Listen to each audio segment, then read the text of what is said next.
బతుకు జట్కా బండి అంటే ఏమో అనుకున్నాం కానీ ఆయిటి కాలంలో రైతుల్ని చూస్తే బరాబర్ వాజీబే అనిపిస్తున్నదుల్లా. వ్యవసాయానికి పెట్టుబడులకు, పొల్లగాళ్ల చదువులకు ఫీజులు, వ్యవసాయం బండి గుంజుడు కష్టమే అవుతుంది రైతులకు. మరి ఏం చేస్తారు?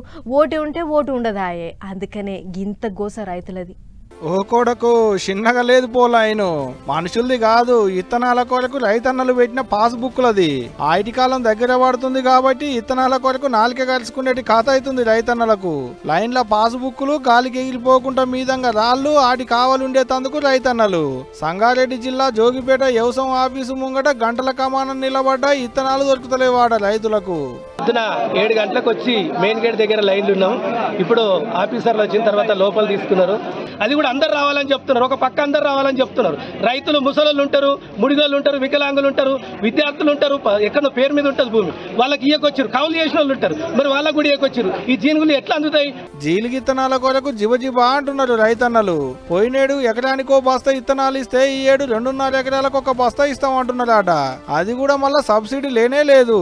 పటేల్ పటవారి నా దిక్కుంటే ఎట్టెట్ట కొడతావో కొట్టురా చూస్తా అన్నట్టు అడిగేటోడు లేడని అడ్డగోలుగా రేట్లు పెంచిలాట. పోయినేడు సంచికొక్క ఇంటికి జీలిగి ఇత్తనాలకు 1140 రూపాయలు తీసుకుంటే ఈ ఏడు అంతకు డబుల్ చేసిలాట. అంటే ఇప్పుడు ఒక్క సంచికి 2137 రూపాయలు తీసుకుంటున్నాడ. మళ్ళా బుక్ ఒక 2.5 ఎకరాలకు ఒక బ్యాగ్ ఇస్తామని చెప్తున్నారు. ఆ బ్యాగ్ కూడా సబ్సిడీ ఏం లేదు. గడిచిన సంవత్సరము 1140 రూపాయలు ఉంటే ఇప్పుడు 2137 రూపాయల 50 పైసలు చెప్తున్నారు. రైతులకి ఇది గిట్టుబాటు కాదు. అది కూడా అందకుండా కొంత మందికి ఇచ్చుకుంటా మందికే చేస్తున్నారు. రైతు ఒక్క కేజీకి 30 రూపాయలు జీనుగులకు పెంచారు. మరి వరికి ఈ లెక్కన కిలోకి ఎన్ని పెంచుతారు?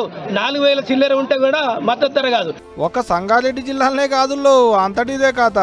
ఏమిట్లకేం లేనే లేదు. ఆయిటి కాలం ఇంకా రానే లేదు. ఇత్తనాల కొరకు అప్పుడే ఇంత గోస అయితే ఆయిటి చినుకు పడితే ఇంకెంత గోస ఉంటుందో. అటంక యూరియా కొరకు ఇంకెంత తిప్పల పడాలనో పోలి. తీరా కాలం నెత్తి మీదకి వచ్చిందనక చూడకుండా ముందుగానే రైతుల కక్కెలకు వచ్చేటి ఇత్తనాలు యూరియా కట్టల్ని తెప్పి 2 సార్లు తలుసుకుంటారు రైతన్నలు. ఎద్దేడిసిన వ్యవసాయం రైతు ఏడిచిన రాజ్యం మంచిది కాదు. రైతులను ఏడిపియకురి మళ్ళా.